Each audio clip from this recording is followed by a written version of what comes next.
महिला सशक्तिकरण को समर्पित एक भव्य समारोह में जनप्रतिनिधियों की मौजूदगी में अलग अलग क्षेत्रों में उत्कृष्ट कार्य करने वाली महिलाओं को सम्मानित किया गया। भारत की संस्कृति में मातृशक्ति को सर्वोपरि स्थान प्राप्त है और आज प्रदेश की 47% से अधिक स्टार्टअप्स में महिलाओं की भागीदारी ये साबित करती है कि बेटियां अब जॉब सीकर नहीं जॉब क्रिएटर बन रही हैं। सरकार की लाडली बहना और स्वयं सहायता समूह जैसी योजना को महिलाओं की आर्थिक स्वावलंबन की बड़ी ताकत बताते हुए सभी सम्मानित प्रतिभागियों का स्वागत और अभिनंदन किया गया। कार्यक्रम में पैरा ओलंपिक में उत्कृष्ट प्रदर्शन करने वाली प्रतिभाओं को राष्ट्रपति पुरस्कार प्राप्त महिलाओं को भी विशेष रूप से सम्मानित किया गया। भारत के अंदर एक प्रधानमंत्री के दृष्टिकोण से सकारात्मक ऊर्जा की धारा का प्रभाव प्रारंभ किया। जीवन के अलग अलग क्षेत्रों में इतना बड़ा देश और इतनी विविधता में मन की बात के माध्यम से वो लघु भारत अपने सामने उपस्थित कर देते। उत्तर दक्षिण पूर्व पश्चिम भारत के विविध प्रांतों में क्या क्या चल रहा है और क्या क्या चलना चाहिए, किन किन बातों से प्रेरणा लेना चाहिए, भविष्य के कौन से जवाबदारी वाले विषय सामने आ सकते हैं और उनमें हमारी भूमिका क्या हो। इतना अच्छा लगता है कि क्रिकेट खेलने वाले बच्चे भी संस्कृत भाषा देव भाषा के माध्यम से वो अपने भाव का अभिव्यक्ति और भाषा का उपयोग कर रहे हैं। न केवल क्रिकेट, संस्कृत में गीत भी तो देव भाषा को बढ़ाने का मुद्दा हो।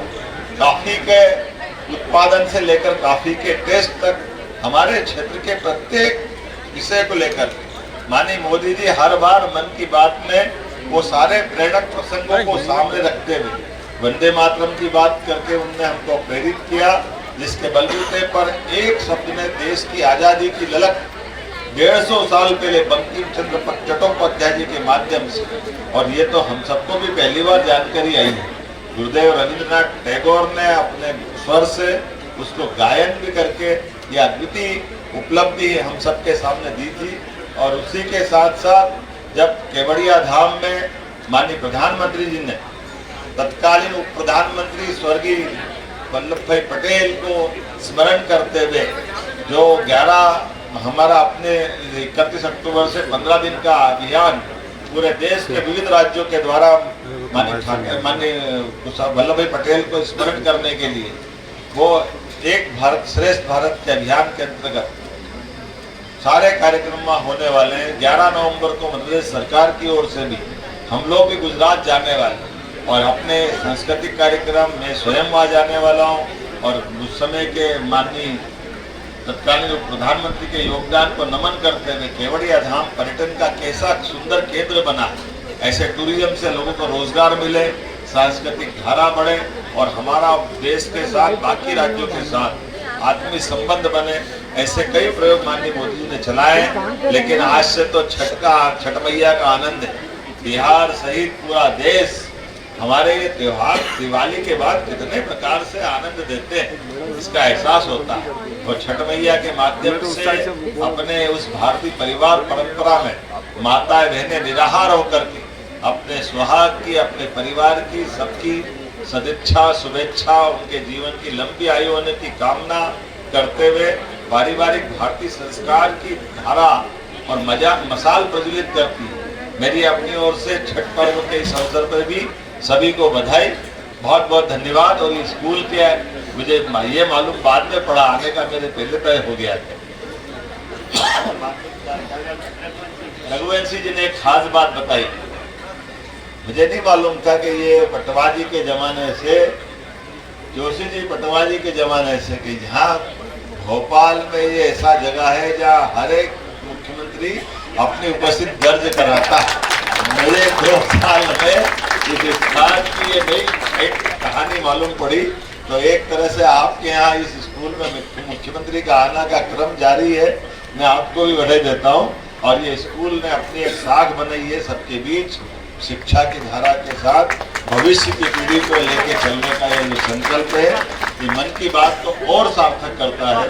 मैं आपके माध्यम से मोदी जी को भी धन्यवाद देता हूँ उनके निमित्त हमारा भोपाल के अलग अलग क्षेत्रों में, और रविंद्र यति जी को भी धन्यवाद देता हूँ, आशीष जी और भगवान दास जी को, जो हमारी मन की बात के इस आयोजन में कहीं न कहीं जब भी मौका पड़ता अगर मैं भोपाल में हूँ तो वो ऐसे कार्यक्रम में जोड़कर, पिछली बार हम जगदीशपुर में शामिल हुए। जगदीशपुर ये अद्भुत स्थान, भोपाल की पूर्व राजधानी भोपाल रियासत, वो जगदीशपुर है, तत्कालीन समय में इस्लामपुर कहते थे। लेकिन अद्भुत बनावा है। वहाँ का टूरिज्म और हेरिटेज वाकई हम सबको आकर्षित करता है। अगली बार कभी मौका मिले तो आप भी सब जरूर जाइएगा। एक दो जानकारी आपको जरूर देना चाहूँगा। 1 नवंबर को हमारा मध्य प्रदेश का स्थापना दिवस है और इस बार 1 नवंबर पर जुबिन नौटियाल का भी एक कार्यक्रम हम करने वाले लाल परेड ग्राउंड पे, और उससे बढ़कर सम्राट विक्रमादित्य का महानाट्य का मंचन भी भोपाल में होने वाला है 2 और 3 नवंबर को। वाकई वो अद्भुत 2000 साल पुराना सम्राट विक्रमादित्य का काल, जब अपने देश के अंदर भारत में यहाँ से लगा करके अफगानिस्तान के आगे हिंदू पुस्तक पूरा भारत शकों के आगोश में विदेशी आक्रांताओं ने हमारे देश को गुलाम बना लिया, लेकिन अपने मध्य प्रदेश से विक्रमादित्य ने आज़ादी की ललक और आज़ादी की लड़ाई प्रारंभ की। और न केवल पूरा भारत बल्कि सांस्कृतिक रूप से तो आज की दृष्टिकोण से पाकिस्तान, बांग्लादेश, भूटान, बर्मा, नेपाल, अफगानिस्तान, इधर से बर्मा, वहाँ से लगा करके हिंदू पुस्तक पूरा भारत न केवल स्वतंत्र कराया बल्कि सुशासन की मिसाल कायम करते हुए विक्रमादित्य ने न्याय की परंपरा, दानशीलता की परंपरा, वीरता की परंपरा, विक्रम संवत का प्रादुर्भाव, सभी प्रकार के योग्य लोगों को आगे ला करके नवरत्नों की परंपरा, कितने प्रकार से विक्रमादित्य ने अपने उस भारत को गौरवान्वित करने वाले और हमारे अपने अतीत के एक ऐसे कुशल शासक की परिचय कराया जो आज भी सुशासन के लिए सर्वोच्च प्रतिमान माना जाता है। तो हमारे उस विक्रमादित्य के काल को पुनः सबके सामने मंचन कराते हुए लाल परेड ग्राउंड पे दौड़ता हुआ बच्चा घोड़ा लेकर के मैदान में, अभी तो हमने ऐसे नाटक देखे ही नहीं कि कोई मैदान में प्रत्यक्ष घोड़ा लेकर के दौड़ता हुआ है और सामने आमने सामने का युद्ध हो, तलवारें चल रही है, भाले, हाथी, घोड़े, ऊंट सब मैदान में आकर, और रथ से महारानी उतर रही है। कई अलग अलग प्रकार के 5 मंचों पे जब नाटक होता है तो ऐसा लगता है इधर देखो, इधर देखो, इधर देखो। ऐसा मंच इतना बड़ा भारी जो आमतौर पर 25-50 फीट के मंच पे हमको देखने की आदत होती है, भोपाल में वो उस युग को पुनः जीवंत करने का प्रयास करेंगे जब विक्रमादित्य के जन्म से लेकर के राज्य रोहण तक की उनकी सारी गाथाओं को एक बार फिर अपनी आंखों के सामने देखने का यह अद्वितीय मौका है। आइए हम सब 1, 2, 3 तारीख के तीनों प्रदेश स्तरीय कार्यक्रम में सब शामिल हो। विक्रमादित्य मंच के लिए मैं यहाँ के पार्षद, विधायक सबसे भी कहूँगा उसके पास वगैरह मिलेंगे तो थोड़ा योग्य प्रकार से पास पहुँचाना, और हम सब दूर से बहुत अच्छे आनंद से देखेंगे। पास नाम है लेकिन आनंद सबको लेना है, हम सब मिल करके उस आनंद में शामिल होंगे। निमंत्रण देते हुए मेरी बात समाप्त करता हूँ। बहुत बहुत धन्यवाद। भारत माता की जय।